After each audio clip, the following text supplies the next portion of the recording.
I want to look at this book called Faerie Garden by Tom Cross and Constance Barkley Lewis. It's from my childhood, and it just has this surreal imagery. Kind of feels like it's beyond just composited together as a painting, but really collaged together the way digital painting can feel. And it's from 1998. It was published in 1998, so I don't know what was possible in digital compositing at that time, but it just sort of feels like that. And it also feels like AI, which I think is very odd. So I wanted to show you this because there's something relevant about it now as a fantasy illustration book, and also I get really strong anemoia from it, which is nostalgia for a place that you've never been. I have the nostalgia, the literal nostalgia of being a child and looking through this book and having sort of this maybe psychic read into the imagery, but then I also have this anemoia of kind of remembering a space that I've never been, which I don't know, it's a very specific experience I have while looking at this book. Okay, so I don't want to skip pages, at least in the beginning. I think this first page is kind of interesting because it looks really good, but he just flipped this little image. And so it's like a little lazy, but it still looks fabulous. So like, what a thing to chew on when something's kind of made with that element of laziness and is kind of frustrating when you see that there was that laziness. Our minds don't like seeing cut corners. It wants to be fully, and I think it's because we don't fully trust something that cut corners, so we can't fully commit to indulging ourselves into this world, but it still looks good. And that's very punk, I feel, is making something take sort of more, make it make it easier, make it abbreviate it in some way. Feels very punk. This is not a punk book, but like that feeling of rebelling against perfectionism is kind of fun to see. There is a satisfaction in that. So just a funny note. And I love this costume. It's amazing.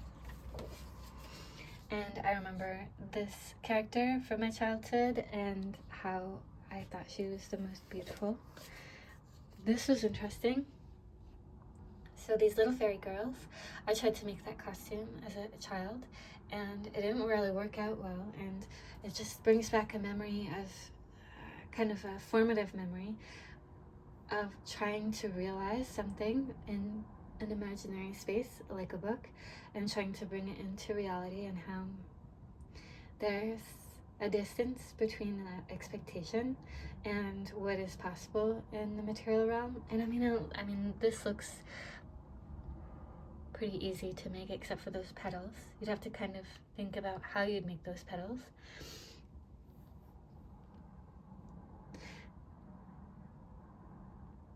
But in every young artist's career, and adult career too, we are figuring out what is possible with the materials that we have, and what realizing something in the material actually looks like. So this is remind me of cosplay in general.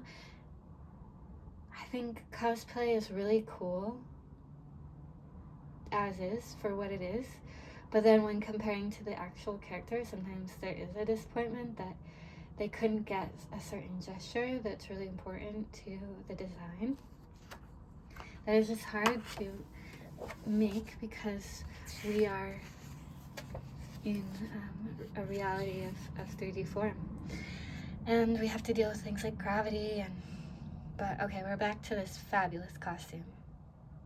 What a great image. And this is, okay, so when I look at this, I think of scale and how her dress flower is far smaller than the environmental flowers that she's inspired from. And I myself would have a really hard time with that discrepancy if I was making this image. It's nice to have that freedom to be able to make work beyond that rule of, you know, this is a fairy. She needs to look around for material to build a costume, an outfit. And so she's going to use that petal. She's going to use that petal to make her outfit. But she didn't. She somehow developed this alternative scale. I think it would be very frustrating for me to have to look at that every day, or look at my own work on a daily basis and see that scale difference and be at peace with it.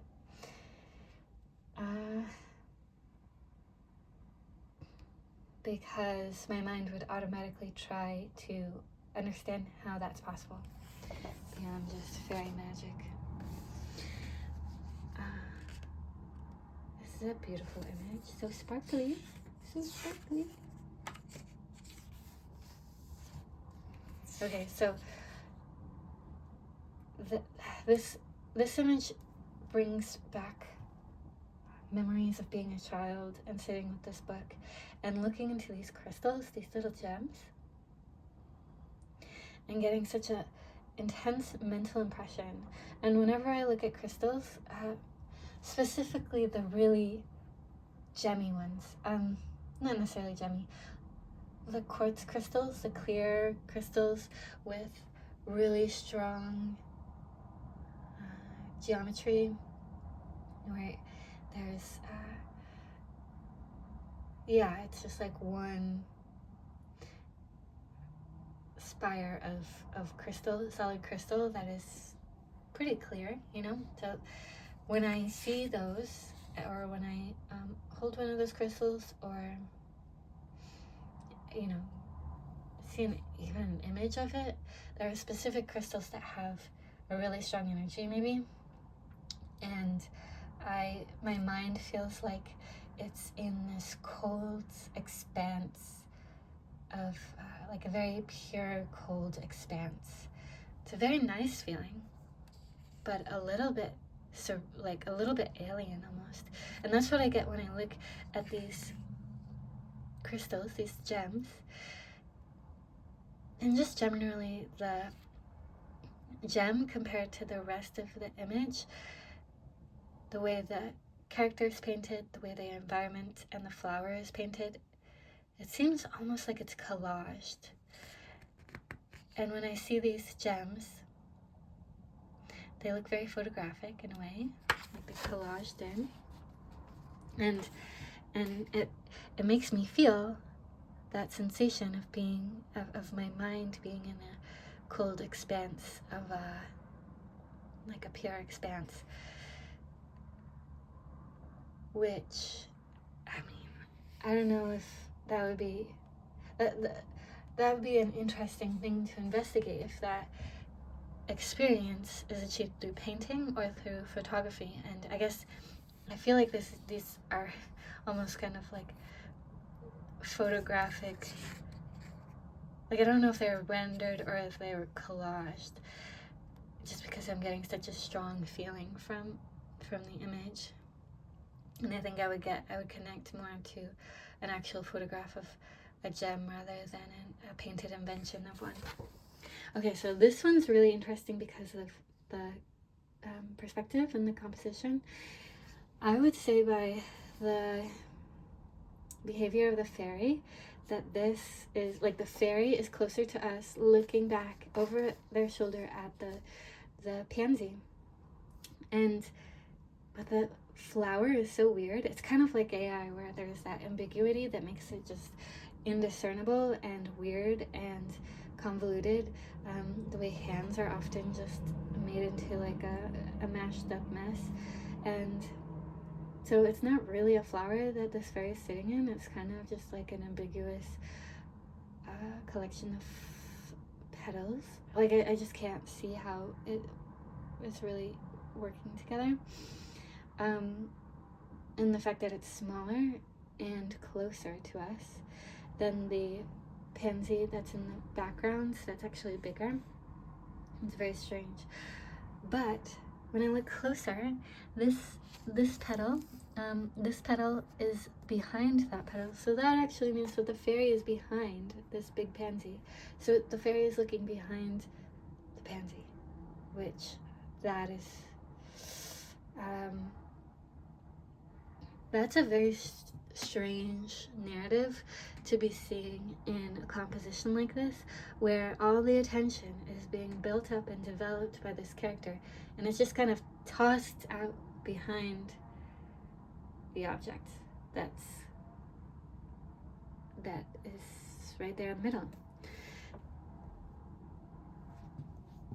Which also makes it feel like AI. Like, I think when we're developing an image, we're automatically drawing connections and trying to make things make sense, because our minds like to tumble the stone and to make it smooth. The way, if there's something strange in one's teeth, the tongue will try to will constantly be trying to touch the foreign object, like the little piece of lettuce or whatever. It'll constantly be, or I used to have like a bracket, like a little brace behind my forefront teeth, and my tongue was always touching it, and I was always getting caught on it. So it was just very annoying. But I think when we're painting, when we're composing images, our minds are trying to work out these problems, in order to stabilize its reality. And this one, similar to AI imaging, sort of bypasses that need and is at peace with something very strange that doesn't make sense, and has a loss of narrative because of that. AI images don't have really strong narrative because there isn't someone who is working it out. Anyway, very, very interesting image, very strange. She's beautiful. Also those gems, the special magic gems. Okay, the costuming here is fantastic. The violet and the orange, fantastic combination. These wings with the spots, and then the crown, the hat with her hair is very beautiful. And the little skirt things. It's just a really great design. This one I never really connected to. I felt disappointed. It's like a grown-up fairy. This one, on the other hand, so this character is sort of older than how old I would be when I remember looking at this. So she was kind of I thought of her as one of the cool girls, She's a few years older, and maybe she's like babysitter age, but she's contemplating. And I remember perceiving an image of another person contemplating in this kind of broody, thoughtful, moody, maybe sad way, and just perceiving that emotion through this image and having sort of a reverence for it. She has like a certain respect. Like I respect her in a certain way because of her thoughtfulness, and that she was I perceived her as older than me. I think I was probably, so I was most likely 5, I think, when I got this book, around then.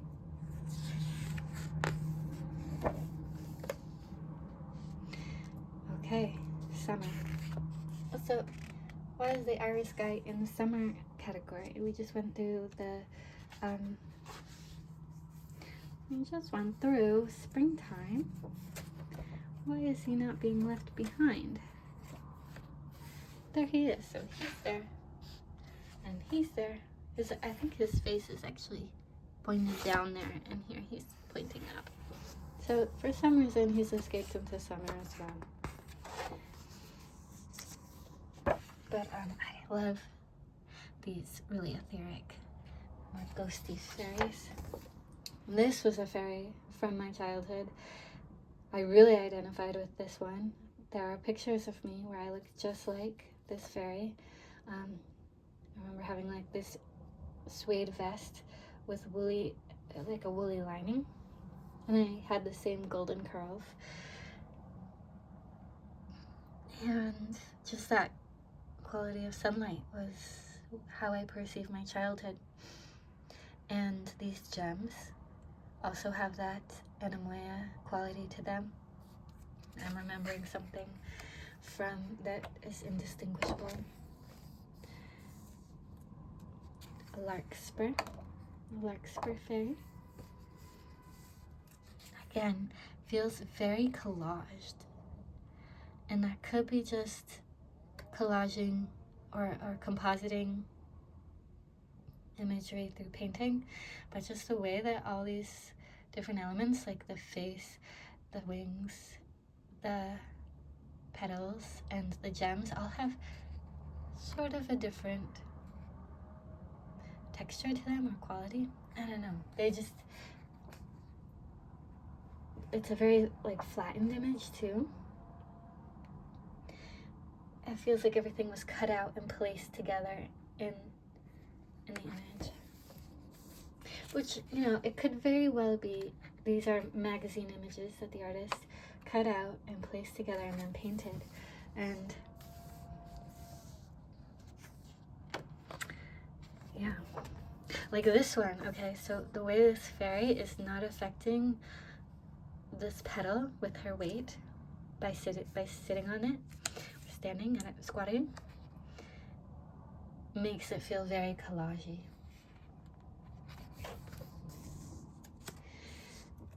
Okay, this bridal fairy is a chicory fairy. I definitely was in love with all brides. Brides were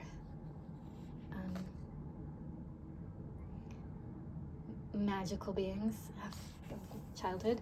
And then this is the rose fairy. Also, like, the rose is just the queen of the floral realm, and as a child I perceived red and roses and cherries. These were like my favorite elements and or types of objects. Just there's something kind of ultimate and powerful about these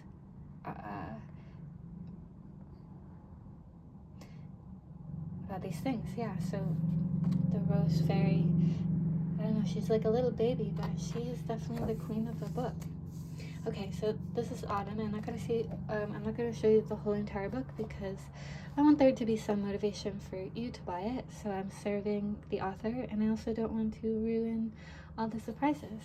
But maybe, I love this one, the little berry fairies, and their skin is so beautiful. I really identified with this one. She looked like me as a little one, and then she also had this mermaid feeling. She looks like a mermaid.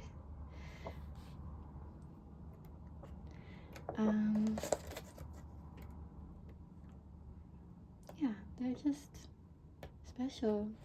Weird images, very special images. Something undefinable about them, and I really appreciate being able to connect to this book through my childhood. Anyway, that's all I have to say about this book, and thank you. Be happy.